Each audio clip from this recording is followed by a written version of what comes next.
tere tulemast kuulama. Täna võtame vaatluse alla ühe analüüsi hõbeda kohta. Selle hind on teinud ikka päris muljetava hüppe. Jaa, tõesti. Kerkinud viimase 14 aasta tippu üle $44 untsi kohta. See on umbes 31 grammi siis. Meie allikaks on artikkel Hõbeda hinnatõusu perspektiivid ja pakkumise puudujääk, mis just neid põhjuseid lahkabki. Just. Oled ehk isegi märganud seda ralli ja mõtled, et kas see on nüüd lagi käes või alles algus? See on hea küsimus. Just seda me proovimegi täna siin natuke lahti harutada, mis seda hõbedat nii üles veab ja mida üks analüütik arvab edasisest. Ta toetub seal teise väärismetalli kogemusele. Just nii. Lähme siis asja kallale. See allikas toobki mängu ühe, päris intrigeeriva paralleeli. See paneb hõbeda praeguse olukorra hoopis, teisi valgusesse. Nimelt viitab üks analüütik, Sprott Asset Managementi vanem portfellihaldur Shri Kargutkar. Ta viitab sarnasusele pallaadiumi turul toimunuga, mõned aastad tagasi siis. Pallaadium. See on huvitav võrdlus tõesti. Tuleta meelde, mis seal täpselt juhtus ja miks see just nüüd, hõbeda kontekstis oluline võiks olla? See pallaadiumi lugu on päris õpetlik, tead. Kargutkar toob välja, et 2016. aasta alguses maksis pallaadium umbes $500 untsist. Ahaa, 500. Tundub tagasihoidlik, eks ju? Aga siis hakkasid asjad juhtuma. Ja. 2021 aasta maiks oli hind juba üle $3000.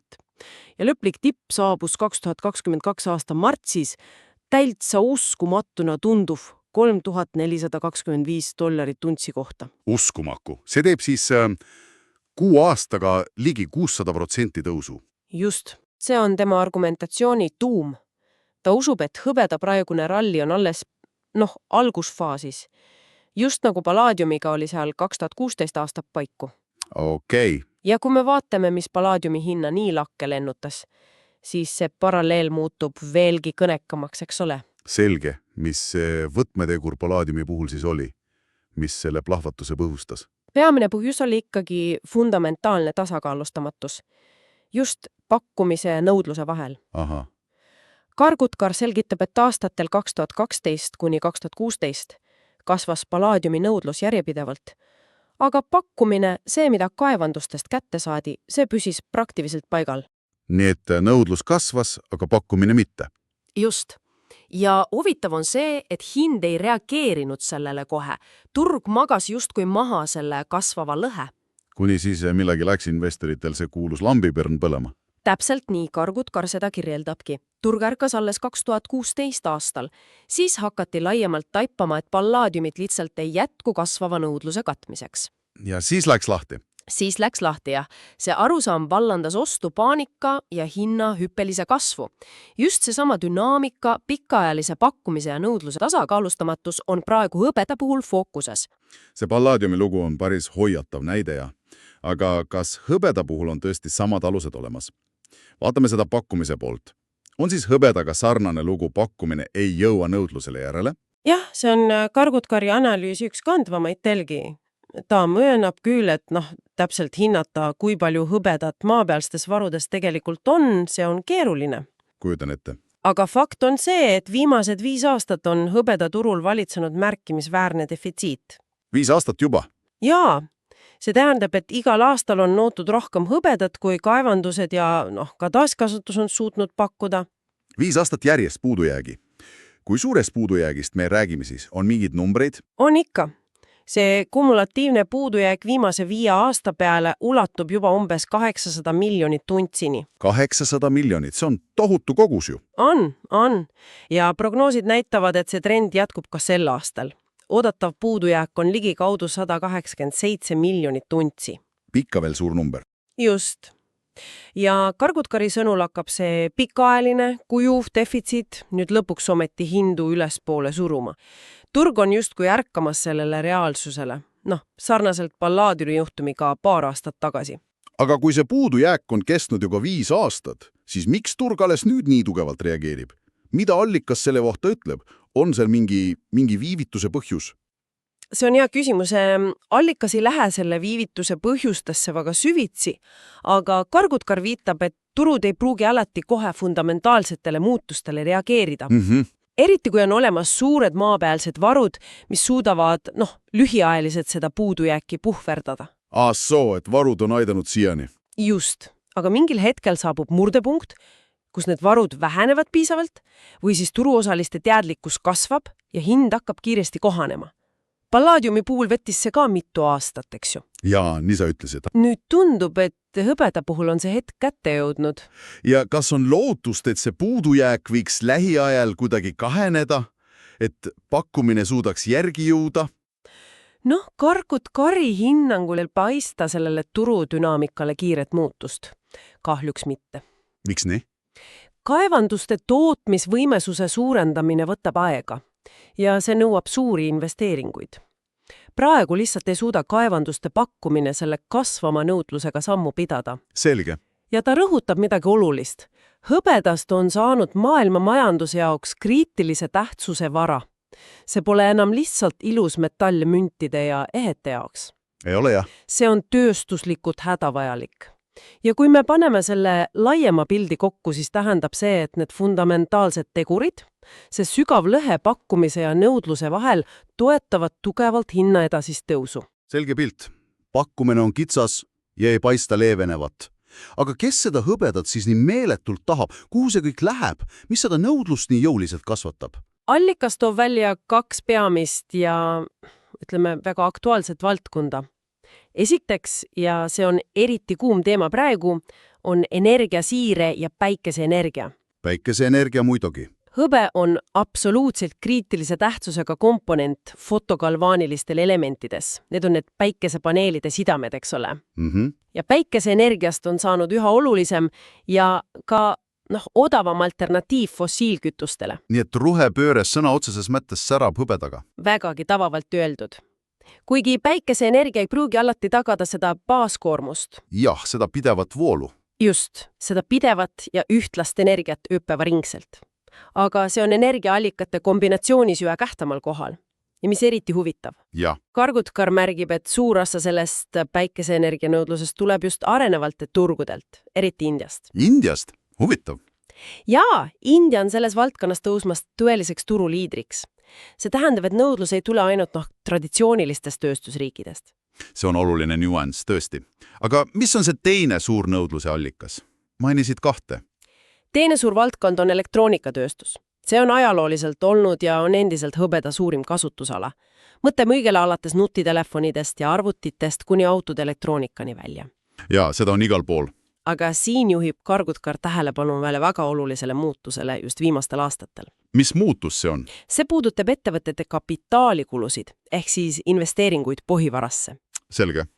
Kui valem moodustasid tehnoloogiaga seotud kulud vaid osa suurfirmade, näiteks S&P 500 või Nasdaqi börsiettevõtete kapitaalikuludest, siis nüüd Kargutkari sõnul moodustab tehnoloogia praktiliselt kõik nende kapitalikulud.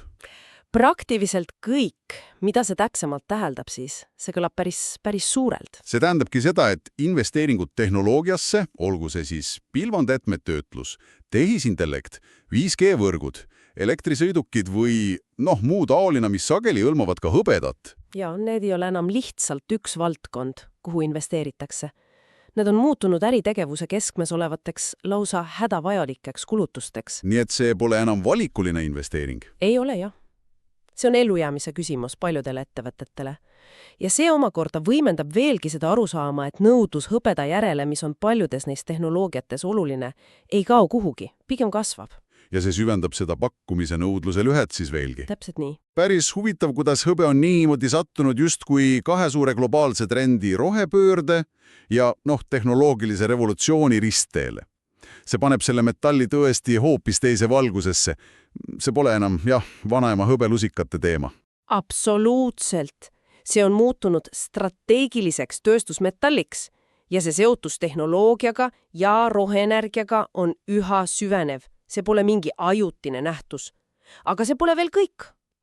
Veel midagi? Jaa, allikas toob välja veel ühe olulise teguri, mis seda kõike võimendab. Mis see on? Midagi globaalsemat laadi? Just. see on seotud maailma majanduse killustumisega ja muutusega tarneahelate mõtlemises. ahah, Kargutkar viitab nihkele globaalses majandusmudelis. Aastaid domineeris see just in time ehk täpselt õigeks ajaks mudel. ja mäletan seda hästi. Efektiivsus enne kõike, eks ju. Just. Selle aluseks oli usk efektiivsetesse, avatutesse ja globaalsetesse tarneahelatesse. Eeldati, et kõike vajalikku saab kiiresti ja odavalt hankida just siis, kui vaja, ilma suuri laovarusid hoidmata. Aga see mudel on viimastel aastatel vist päris palju lööke saanud. Pandeemia ja muu. Just nimelt. Pandeemia, geopoliitilised pinged, kaubandussõjad, sõda Ukrainas – kõik see on näidanud selle mudeli haprust. Kahjuks küll.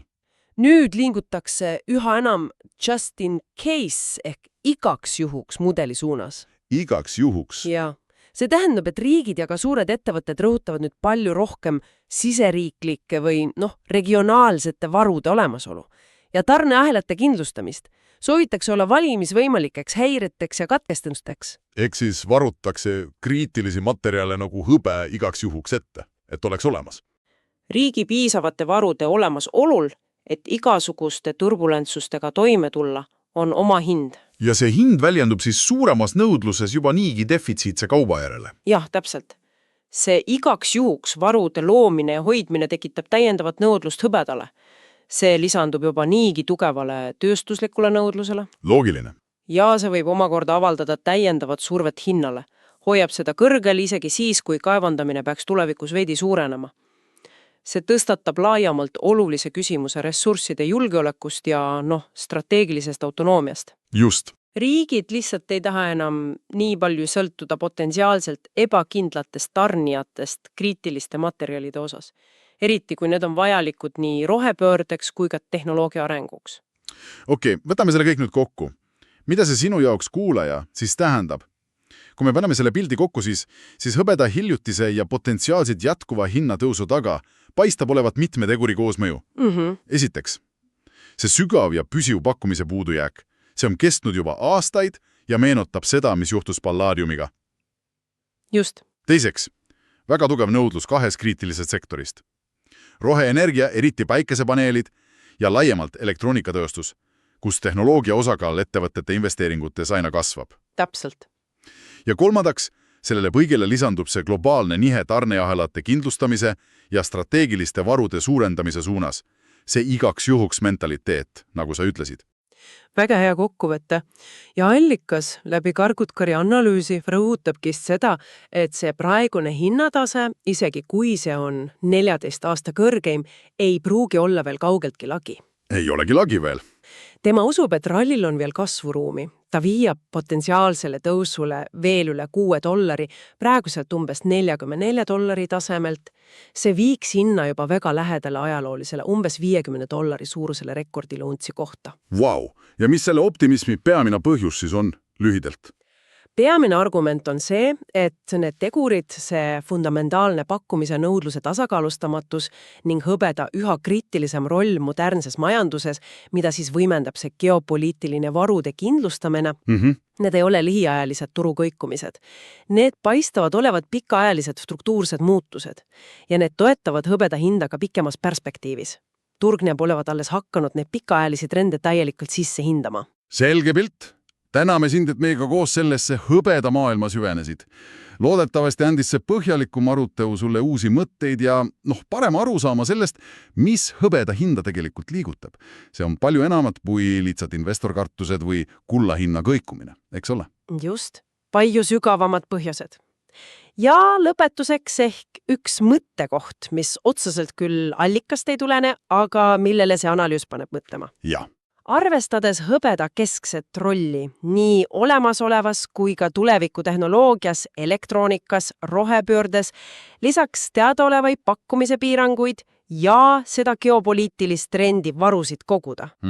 Kuidas võiks tulevikus muutuda mitte ainult hõbeda enda hind, vaid ka strateegiline tähtsus nende riikide ja ettevõtete jaoks, kes suudavad kontrollida või kindlustada ligipääsu sellele metallile ja selle tarneahelatele? Huvitav küsimus. See on küsimus ressursside kontrollist, tehnoloogilisest võimekusest ja potentsiaalselt ka geopoliitilisest mõjuvõimust tulevikus. Selle üle tasub kindlasti edasi mõtiskelda.